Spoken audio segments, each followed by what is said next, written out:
Hi guys, it's Matt here from MCS-books, and today I am joined by the lovely Davide from David Hook. So Davide, would you like to tell the people about your channel? I basically do the same as Matthew does, that I basically talk about the books that I read, the books that I like, but I feel like you put more effort into discussing deeper themes that I do, which is something that I like about your channel. I put what I learned from my degree in, which is the social science, or humanities at least. And it could be a little bit harder for you to put in your mathematics, physics degree into your channel, but yes. Yeah. I will link to Davide's channel down below so you can check him out if you wish to. So today we are going to be talking about BookTube versus Bookstagram. Now, Davide and I we actually met on Bookstagram. We met like last summer, I think it was, that we started following each other and talking quite a bit more. So we have been on Instagram for a while. For me, I was on Instagram first before BookTube. For Davide, it was the other way around. Yes. And I think it's going to be really interesting to talk about today because when I first created my Bookstagram account, I had the intention that I was going to consolidate all of my online persona across all sort of platforms and that they would all be the same and that they would kind of all fit into each other. But actually, I've found that they're all very disjointed from each other. And the way that I use Instagram is so much more different to the way that I use YouTube, and then the effort that I put into Instagram is now kind of waning because I'm putting more effort into YouTube for particular reasons, which I think will probably come up later in the video. But yeah, I thought it'd be interesting to kind of take these discussions and have a little fun with it. Mm-hmm. So Davide, tell us a little bit about your use of Instagram. So as you said, my process was quite the opposite as what you did. But again, the aim was basically the same, which was to sort of expand to a different audience using different means, but sort of conveying the same ideas. But then again, Instagram is a totally different media than what YouTube is. So I do find Instagram to be more demanding for me than YouTube, even though the time I dedicate to YouTube is way more than the time that I dedicate to Bookstagram, simply because YouTube, as you know, requires the time of filming, the time of editing, and the time of answering the comments, assuming you do get comments. But yeah, and it's totally different from the time you need in order to take a picture, or to think about a picture and take a picture and then post it, especially because I feel like most of the people that are on Instagram don't really care about what you write with your picture, so you could have a really short caption, which is not something you can do on YouTube because you need to say things. Yeah, and there's definitely a difference between the way that other people use the platforms, not the creators, but the consumers, I guess you could say. And I found that my time on YouTube, even though it's been shorter than my time on Instagram, has actually, I've engaged so much more with the community, and I've made some real meaningful sort of relationships and friendships from the BookTube community more than I have from the Bookstagram community. Mm-hmm. With the Bookstagram, it's more about quick fixes of aesthetic pleasure than actual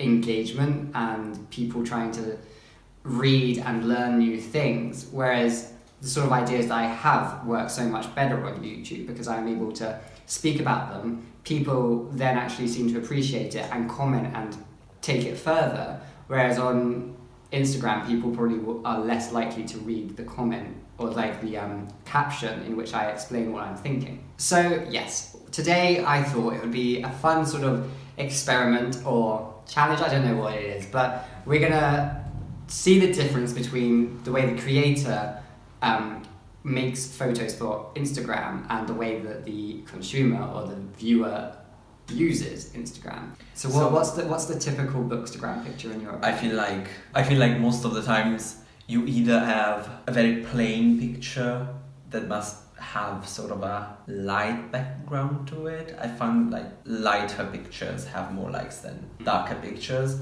and the ones I think that also are very popular are the ones where they have props that relate to the books, as in physical objects, because people sort of, I think at least that's what goes behind the process of liking such a picture, is if I see props that relate to the fandom or whatever this book is about, then I sort of feel like the person who has taken this picture is one of the members of this fandom, and so I can sort of like him or her more, and then like their pictures. Yeah. Also, of course, it goes with the popularity of the book, and this book is not really that Popular. out there. Yeah.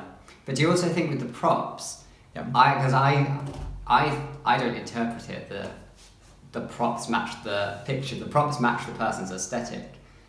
Like, I've noticed a lot of feeds, because neither Davide nor I, at the moment, you did once have like an aesthetic or a theme for your feed, but I don't, and I never have.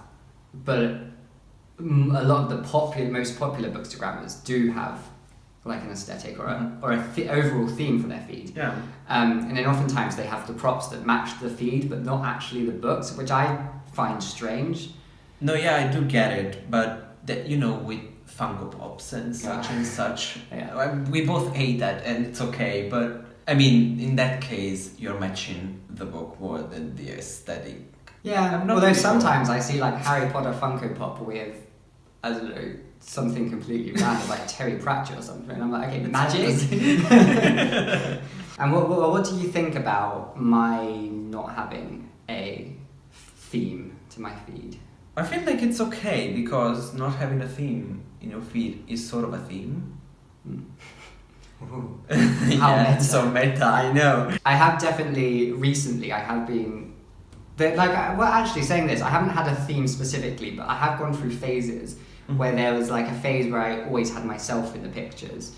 There was a phase when I would always have a certain like shade of colour, I guess. And then recently I've had a phase, or I'm going through the phase where I'm using a lot of like editing to add like extra meaning to my pictures. So like, for example, this one, I really like this one, and this was one to kind of promote a YouTube video that I made. I don't know, I like the way that I edited it, and I like That is a nice picture. Yeah, and like it gives you enough to know what the YouTube video is about, but it doesn't give, because usually I used to post a thumbnail, but then I was like, oh, but that's just a bit boring. So that kind of like gives you like an idea and like a intrigue, I guess. And I think it definitely does go to show that there is definitely a loss of translation or a loss of meaning from the creator to then the viewer, the looker, the consumer, however you want to call them, the audience, let's say. Because obviously there's so much work that goes into these Instagram photos, and oftentimes there's a lot of meaning that then gets lost completely. Like for some of the photos that we said are our favourites from our own feed, we had stories behind them and we had meaning behind them. It's all well and good putting it in the caption below, but few people actually read that.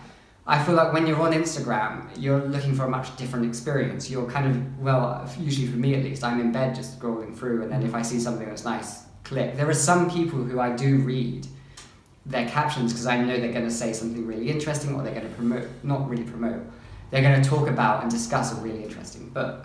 It's definitely not the majority of, at least the people who follow me on Instagram. Yeah, I mean, I can understand it's the way I think Instagram, more than Bookstagram, is to be used. At least it was intended to be used, because I mean, its pictures are the way to convey the whole thing you want to convey, being that a particularly good book, being that a particularly great experience you had, or whatever.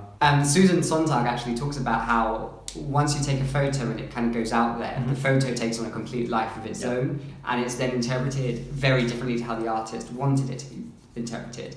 And then there's like a whole academic argument about using photography and ethnography as to how can you portray something without attaching words to it, which is really interesting, especially if you think about with Instagram. I'm certainly now more posting less on Instagram, but I do feel I'm putting a lot more thought and care into what I am posting, and I do want to try to like bring my Instagram and my BookTube together to sort of, I don't know, to keep discussions open. Obviously, it's just going to take, I guess, time. And Yes. but, you know, I'm less worried now about getting the likes on my Instagram than I once was, because I'm actually more proud of what I'm producing. Mm-hmm. Yes, I feel like, I don't know, for a certain type of booktuber or bookstagram, it's more into the discussion that goes with the book. And I mean, I do feel more realized, as I sort of told you with the pictures, when I feel like I'm conveying a certain theme that's in the book, and I get comments on that book, being that I enjoyed it, being that, oh, I hated it, being that, oh, I really don't know what this book is about, can you tell me more about it? Then if I get 10 times more likes in a picture I just took because I felt like, oh my god, this is going to be the perfect picture because it's white. Yeah, I get you.